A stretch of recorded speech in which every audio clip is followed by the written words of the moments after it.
그간 다양한 일본 언론의 발표에서 알 수 있었듯이 예상된 일이긴 합니다만 일본이 노골적으로 움직입니다. 일본이 한국의 G7 입성 반대를 공식적으로 진행하는 것으로 보도가 나오고 있습니다. 일본 정부는 주요 7개국 G7 정상회의를 확대해 한국을 참여시키는 구상에 관해 반대 의사를 표명했다고 교도통신이 복수의 미일 외교 소식통 발언을 근거로 28일 보도했습니다. 이미 트럼프 대통령은 문재인 대통령과의 전화상 대화를 통해서 한국의 G11 참여를 독려한 상황이었습니다. 트럼프 대통령은 당시에 한국의 참여는 당연하고 브라질의 참여는 어떻게 생각하냐는 의견까지도 물어봤습니다.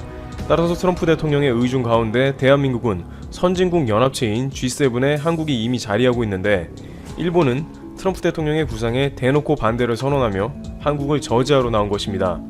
앞으로 G7, G11이 어떻게 될 것인지에 대한 전망과 일본의 한국 관련 최근 동향을 살펴보도록 하겠습니다. 첫 번째, 겉으로는 안 그런 척, 이미 반대 작업 진행 중. 교도통신에 따르면 일본 정부 고위 관료는 도널드 트럼프 미국 대통령이 G7 확대 구상을 밝혀 이 사안이 주목받게 된 직후 한국의 참가를 반대한다는 뜻을 미국 정부에 전달했다고 소식통이 설명했습니다. 그러니까 이 이야기가 거론된 것이 5월 중순 정도인데 일본은 말이 나오자마자 미국에 반대를 표한 겁니다. 그간 일본 정부는 교도통신이 보도한 이런 견해를 공개적으로 표명하지는 않았습니다. 스가 관방장관은 G7 확대 구상에 관해 일본과 미국 사이에 긴밀하게 대화하고 있다. 올해 G7 정상회의의 일정과 개최 형태에 대해서는 의장국인 미국이 현재 검토 중인 것으로 알고 있다고 언급했습니다. 겉으로는 미국과 별말 안 하는 것처럼 하면서 뒤로는 한국 G7 입성 반대 작업을 하고 있다는 게 드러난 셈입니다.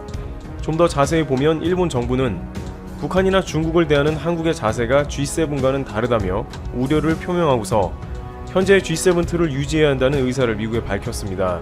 일본 정부는 문재인 정권이 남북 화해를 우선시하며 친중국 성향을 보인다며 문제 삼았으며 이는 트럼프 대통령이 중국 측과 대립각을 세우는 상황을 염두에 둔 것이라고 교도는 전했습니다. 이에 대해 미국 측은 트럼프 대통령이 최종적인 판단을 할 것이라고 반응했습니다.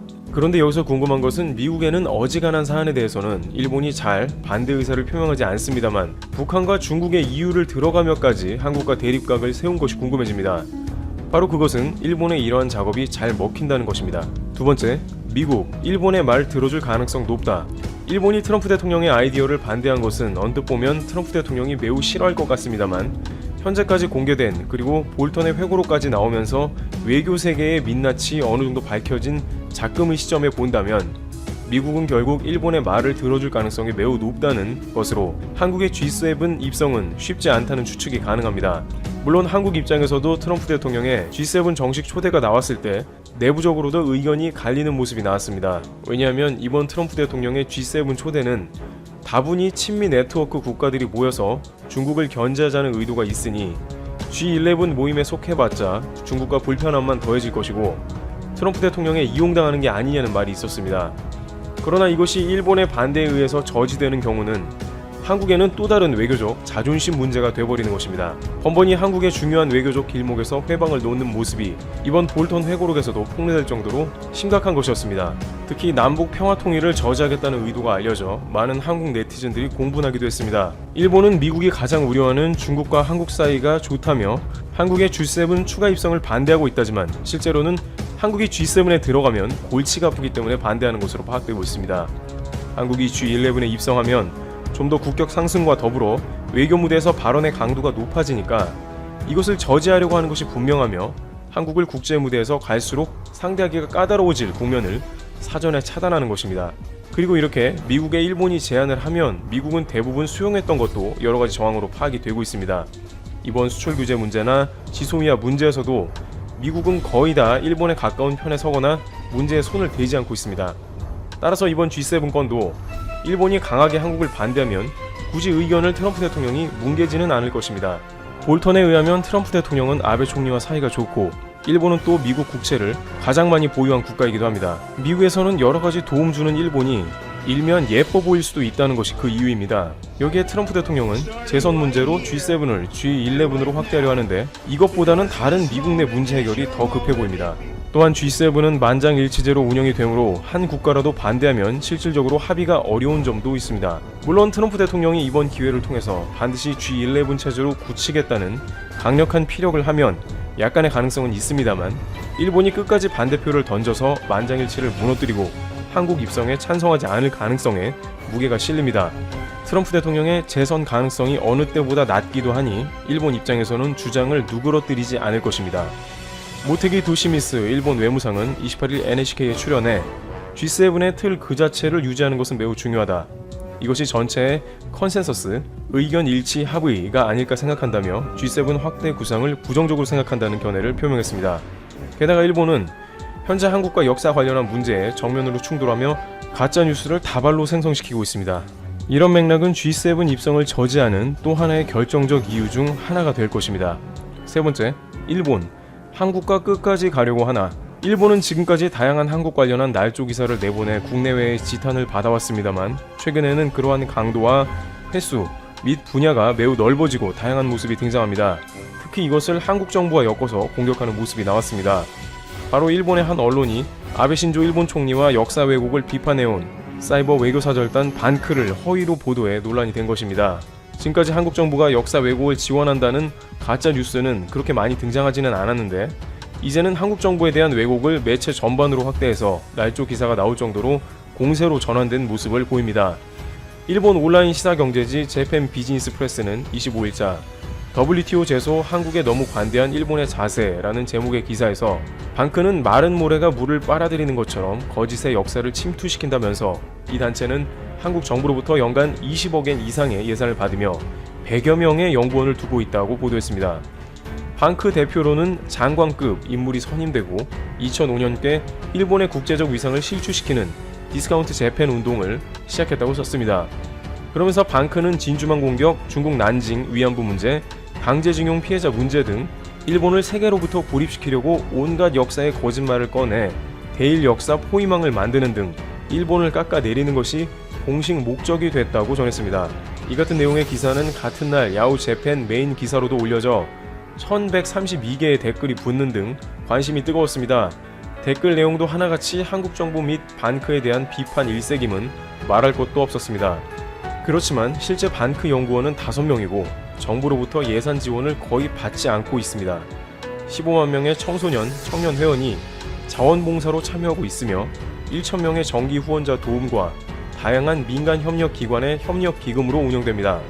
사무실 규모는 66제곱미터 대략 20평 밖에 되지 않습니다. 그런데 이 매체가 반크를 허위 보도한 이유가 있을 것입니다. 그것은 최근 이 단체가 SNS에서 배포한 강제징용 왜곡 비판 포스터 때문이라는 의견이 나오고 있습니다. 반크는 아베 신조 일본 총리를 거짓말을 반복하는 피노키오에 비유해 포스터를 제작해 SNS로 전 세계에 배포했습니다. 박기태 반크 단장은 이 매체를 우리 한국의 정부 예산을 받는 대규모 단체로 둔갑시켰고 한국 정부의 뜻인 것처럼 포도해 일본인들을 분개하도록 만들고 있다고 설명했습니다. 그러면서 일본 언론이 반크와 관련한 정보를 왜곡하는 것은 국제사회에 진실이 알려지는 것이 두렵기 때문이라며 하지만 신경 쓰지 않고 더 적극적으로 일본 산업유산, 세계문화유산 등재 취소 운동을 펼쳐나가겠다고 말했습니다. 역사적 사실이 알려지는 게 두려운 일본 당국은 결국 한국이 G7에 입성하면 이와 같은 문제가 더욱더 불거질 것을 매우 우려하는 것으로 판단되고 있습니다. 만약 한국 정상이 G11 회의에서 일본이 역사적으로 왜곡을 하고 한국에 진정한 사과를 하고 있지 않다고 하면 일본 입장에서는 크게 당황할 수밖에 없습니다. 작년에 아베 총리는 G7 무대에서 느닷없이 한국을 비판했습니다. 한국이 없는 자리에서 G7 국가들을 대상으로 한국은 국가 간 약속을 지키지 않는 나라라며 작심 비판을 했죠. 그런데 이제 한국이 G7에 입성한다면 반대로 한국이야말로 일본의 행태에 대해서 굉장히 할 말이 많아지므로 일본은 어떻게 해서든 한국 입성은 끝까지 막아본다는 입장을 고수할 것으로 보이는 것입니다. 많은 한일 전문가들은 일본은 현재 아베 내각이 역사적 사실에 대해 끝까지 은폐하고 사과하지 않으려는 데다가 국제적으로 그러한 사실을 알리는 것을 극도로 경계하므로 한국이 G7에 들어가는 것이 가능하겠냐는 의견입니다. 일본의 최근 우익신문 기사를 보면 더욱더 그러한 성향이 자세하게 드러나고 있습니다.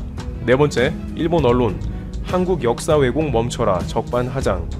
군함도 등 세계문화유산 등재 현장에서 벌어진 조선인 징용 피해를 일본 측이 왜곡한 것에 맞서 한국 정부가 세계유산 등재 취소를 포함한 대응을 요구하는 서신을 유네스코에 보낸 것과 관련해 산케이신문은 28일 지면에 한국은 역사 왜곡을 그만두라는 제목으로 사설 형식의 논설을 실었습니다. 산케이는 한국 측의 비판은 잘못됐다면서 국민징용령의 근거에 1944년 9월 이후 일을 한 한반도 출신자가 있었던 것은 사실이지만 한국 측이 말하는 것과 같은 강제 노동은 아니다고 주장했습니다. 또 임금 지급을 동반한 합법적인 근로 동원에 지나지 않으며 내지인 일본인과 마찬가지로 일한 것이라고 강조했습니다. 그러나 이미 해당 문제는 국제기구에 의해서 논의가 끝난 바가 있다고 전해집니다. 국제노동기구 ILO는 일제강점기 징용이 사실상 불법 노동이라는 견해를 이미 오래전에 밝혔습니다. 당시 ILO는 동원된 피해자 개인의 배상을 위한 조치도 이루어지지 않았으며 한일 청구권 협정에 따라 일본이 한국에 지급한 자금 등 이른바 국가 간 지불이 피해자의 상처를 치유하기에 충분하지 않다고 평가했습니다. 이와 같이 일본은 역사 왜곡 문제를 국제무대에서 한국과 격돌해봤자 가해자 입장에서는 불편함만 가중되므로 관련 논의를 일체 피해나가며 한국의 G7 입성을 극렬하게 반대하는 모습이 나오고 있습니다. 그러나 한국도 G7에 입성해 국제사회에서 영향력을 키워나간다는 포부도 있기 때문에 여러분의 구독과 좋아요는 큰 힘이 됩니다. 아소다로가 일본은 한국보다 민도가 높다고 했습니다. C19를 전 세계에서 주목할 정도로 잘 통제하고 있는 이유라면서 말입니다. 말도 안 되는 헛소리를 증명하듯이 지금 일본은 C19 최종 판정자가 폭발적으로 급증하고 있습니다. 그리고 C19 때문에 늘어난 비대면 택배 때문에 도난사고가 급증하고 있습니다. 택배원에 대한 의심부터 시작해서 총체적 불신 사회를 보여주고 있는 소식입니다. 일본에는 최근 집 앞에 둔 택배 화물을 훔친 절도 혐의로 체포되는 사람들이 늘어나고 있습니다. C19 때문에 직접 전달하지 않는 두고 가는 택배 서비스가 늘어나면서 도난사고가 계속 잇따르고 있는 것입니다. 도쿄도의 한 아파트 단지에서는 3월 중순부터 근 2달 동안 16건의 도난 피해 사고가 나올 정도입니다. 분명히 남의 물건이고 택배 배달 온 상품인 줄 알면서도 슬쩍 가지고 가버리기 때문에 보통 문제가 아니라고 합니다. 여론조사에 의하면 일본 국민의 50%가 택배 물건이 도난당할까봐 불안하다고 합니다. 특히 최근 두고 가는 택배가 늘어나면서 많은 사람들이 더 도난을 걱정하고 있다고 합니다. 두고 가는 택배의 장점은 분명히 있기 때문에 언론에서도 제대로 이용하는 방법에 대한 안내를 많이 하고 있습니다. 그러나 택배 주문 시에 미리 배송 시간과 보관 장소를 설정할 수 있다고 안내를 하지만 소홀하게 생각하고 있다는 것입니다. 설정을 제대로 하면 택배 회사와 택배원들은 그 설정대로 배달을 해준다는데도 불구하고 막무가내인 경우가 많다는 것입니다. 이렇게 경찰청과 언론에서 주의를 줘도 계속 택배 도난 사고가 늘어나는 상황이다 보니 불안해하는 일본인들이 늘어나고 있습니다. 급기야 도쿄해상보험은 두고 가는 택배에서 도난 피해를 당할 경우에 보상을 해주는 도난보험을 출시했습니다. 아마존 재팬은 두고 가는 택배에 대한 안내를 상세하게 하고 있습니다. 온라인상에서 택배 요청 사항을 지정할 수 있으니 다시 한번 확인해 달라는 것부터 만약 도난 사고가 발생할 경우에 동일한 제품으로 보상하겠다는 공지까지 하고 있습니다. 웹사이트나 스마트폰 앱에서 요청 사항을 설정할 수 있는데 현관문 앞에 두고 가도 됩니다. 라고 미리 설정이 되어 있는 것을 기억하지 못하는 경우가 많다는 것입니다. 기본 설정을 제대로 해주면 그 설정에 맞도록 배달을 해주겠다고 홍보를 하고 있습니다. 기본 설정대로 해줘도 무단 침입이라고 신고를 하니 아마존 재팬도 많이 답답한가 봅니다. 일본 경제신문은 개인이 도난을 방지할 수 있도록 수치 장소와 방법을 스스로 연구해야 한다는 기사를 실었습니다. 또 6월 들어서 도난사고 피해 신고가 급증하면서 경찰은 상당히 곤란한 처지에 놓여 있습니다. 정말 도난을 당한 것인지 배달을 아직 받지 못한 것은 아닌지 택배원과 신고자까지 의심해야 하는 상황이라는 것입니다. 일단 경찰은 수화물을 눈에 띄지 않는 곳으로 위치를 지정해주거나 택배원의 연락이 오자마자 바로 찾을 수 있도록 하는 등의 두고 가는 택배의 방법 대책이라는 전단지를 제작해 배포하고 있습니다. 방범 대책 전문가들도 C19 이후에 도난사고가 급증하고 있다. 자신만의 택배 보관함을 만들어서 설치하는 등의 대책이 필요하다. 라고 조언하고 있습니다. 실제로 일본에서는 도난 방지용 택배 보관함이 절찬리에 팔리고 있습니다. 와이어로 벽에 고정시키고 비밀번호 장치가 되어 있는데 대략 3,000엔, 약 34,000원에 팔리고 있습니다. 또 최근 C19 사태로 택배 외식 배달업체들이 대면을 하지 않고 두고 가는 택배가 늘어나면서 도난 신고와 함께 택배원들이 아파트나 빌라 출입문 비밀번호를 알고 있다는 신고도 늘어나고 있다고 합니다. 주로 여성들이 신고를 하는데 택배원들은 연락도 되지 않는 상황에 나름대로 두고 가는 택배를 배달하려면 어쩔 수 없다는 입장입니다. 택배원들은 회사로부터는 택배 완료율과 오배송률을 통제받고 있다고 하소연하고 있습니다. 또 택배를 쉽게 두고 가면 도난을 당하기 때문에 반드시 빌라 내부에 들어가서 현관 앞에 두는 것이 최선이라는 거죠. C19 때문에 두고 가는 택배 요청은 늘어나고 여차하면 택배 도난 사고는 계속 늘어나는 상황인데 빌라 단지 안으로 어떻게 들어왔냐면서 신고가 들어가는 상황이 난감하다는 것입니다. 남의 택배를 쉽게 훔쳐가는 상황에서 도대체 뭘 어떻게 하라는 것인지 답답하겠네요. 이런 택배원들의 고충과는 관계없이 자동 잠금 장치가 되어 있는 아파트인데 어떻게 우리 집 현관 앞에 택배를 두고 갈 수 있느냐, 무섭다 라면서 불만을 가지는 사람들은 계속 늘어나고 있습니다.